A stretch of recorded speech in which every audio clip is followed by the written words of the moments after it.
কুখ্যাত যৌন অপরাধী জেফ্রি অ্যাপস্টিনের সঙ্গে ঘনিষ্ঠতা নিয়ে বেকায়দায় পড়েছেন মার্কিন প্রেসিডেন্ট ডোনাল্ড ট্রাম্প। বুধবার মার্কিন প্রতিনিধি পরিষদের ডেমোক্র্যাট সদস্যরা এপস্টিন ফাইলের সঙ্গে জড়িত নতুন কিছু ইমেইল প্রকাশ করেছেন। সেখানে এপস্টিন, তার সহযোগী ঘিসলেন ম্যাক্সওয়েল এবং লেখক মাইকেল উলফের মধ্যে আদান প্রদান করা বার্তায় ট্রাম্পের সম্পৃক্ততার ইঙ্গিত মেলে।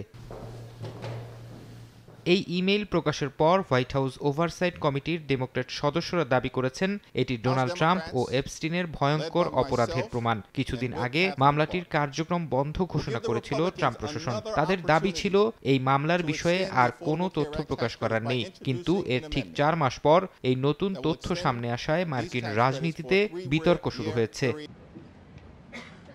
তবে হোয়াইট হাউসের প্রেস সচিব ক্যারোলিন লিভিট এই অভিযোগ প্রত্যাখ্যান করে জানিয়েছেন এই ইমেইলগুলো প্রেসিডেন্ট ট্রাম্পের কোনো ভুল প্রমাণ করে না। তিনি এটিকে ডেমোক্র্যাটদের একটি ভুয়া প্রচারণা বলে আখ্যা দিয়েছেন। লিভিট বলেন, এটি ট্রাম্পকে রাজনৈতিকভাবে আঘাত করার চেষ্টা।